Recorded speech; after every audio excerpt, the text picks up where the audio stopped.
Mula sa Kalingap Rab, inedit at ibinahagi ng Kalingap ng Pag-asa. Wala po akong pang-energy. Sa oras ng pangangailangan, ang isang tunay na kaibigan ay laging handang tumulong. Tapos siya po yung nagsagot ng unang tuition. Wow, grabe. Ginawa mo yun? Hindi ko alam yun ah. Grabe naman si Wow.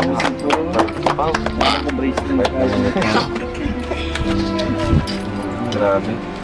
So, yung sa next tuition mo, doon ka na wala na. Kasi ano ba trabaho nila mama at papa? Yung mama ko po, nagpapasok lang po dun sa kainan po dyan sa labas. Tapos yung papa ko po sa market guard po.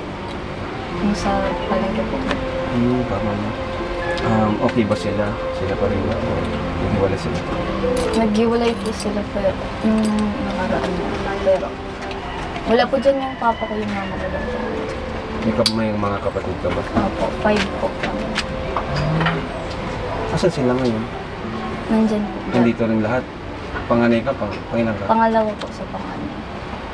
Kaya pala ang hirap ng ano, no? Ang dami nyo. So, kumusta naman kayo?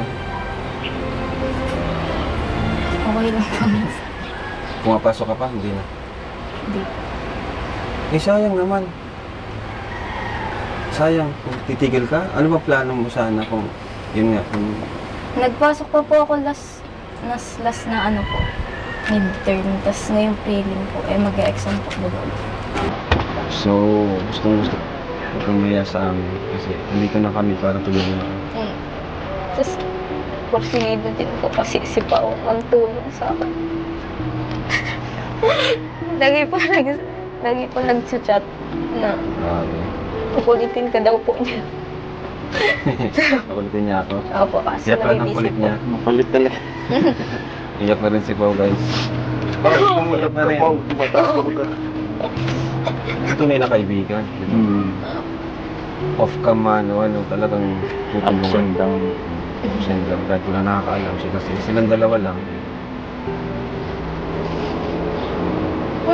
Tutuloy ako. Kasi naluluhaan na rin. Hindi nga, kinauna pa ako si kanina. Pinaano ko lang talaga yung buhay niya kasi. Saka natutuwa ko sa friendship nila. Yung pinaka nag-highlight sa akin, yung friendship nila dalawa. Ano ko dun sa sinabi niyang siya pala yung nagsabi. Yung pala ito, ganun lang pala. Simple lang pala ito. Simple lang. Kailangan at sinagot niya pala yung first. Ngayon lang yan namin. Hindi na kailangan pag malaki. Pero, yan ang gusto ko sabihin sa kanya. Hindi pa ako. Panyo, panyo! Pag ano po kasi pag after ng class po, makain po. Lagi niya po ako tinatawag. Sabi ko walang pera. Tapos sabi niya, papabayaan niya pa daw po ba ako pag nag-aaya. Sa huli, ang malasakit at pagkakaibigan ang pinakamahalagang kayamanan sa ating buhay.